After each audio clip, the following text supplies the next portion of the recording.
Hi again. Today is 22nd of March and I'm doing this video from my garden today. As the social distancing and heavy restriction of movement continues, having a large garden really pays off. A breath of fresh air and a touch of nature without breaking any rule. It is still rather cold. There was frost in the morning, but I hope I can soon start planting the pansies.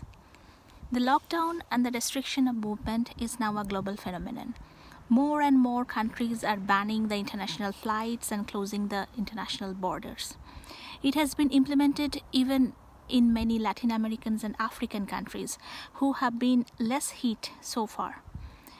What the experience of Italy has shown is that being casual and underprepared can be truly catastrophic. India is observing a day-long curfew today. The whole nation has come to a standstill.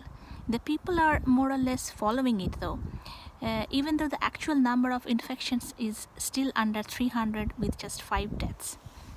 In a way, this pandemic also has exposed a lot of national characteristics of different countries.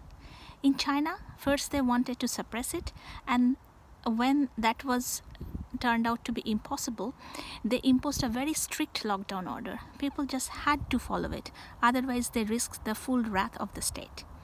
Italy was casual and carried on with their vibrant social lives until the situation spiraled out of control. Typical Italian fiasco. France ordered a lockdown, but the people flouted them en masse, so the government imposed complete house arrest unless they can show documents. French bureaucracy at its best. And then all Parisians took the train to spend the coming weeks in rural villages. Germany didn't pay much attention first, but as the situation started getting serious, they got their acts together.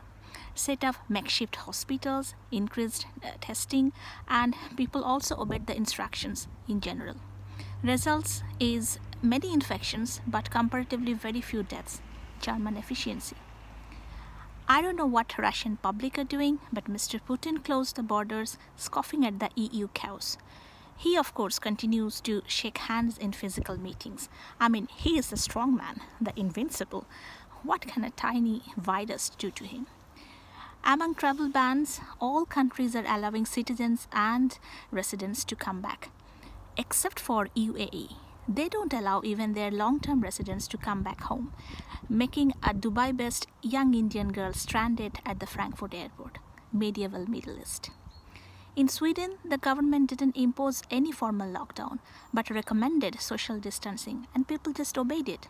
Also, the community came together to help the more vulnerable, Scandinavian socialism. While in Britain, the tabloids made a good media fodder out of the whole situation, and people stripped the supermarkets bare of essentials, making the elderly and essential service workers even more vulnerable. The selfishness of the post-Brexit Britain. Americans, of course, has their standard solution to any impending apocalypse: buy more guns. So the arms and ammunition sales skyrocketed. Indians, in the meantime, started taking either chloroquine or cow urine, depending on their social or economic and educational background. Not to mention the antibiotics. I mean, corona is viral, but so what? Let's take some antibiotics just in case. People have their dogma and idiosyncrasies, both collectively and individually. But in times like this, they become ever so explicit.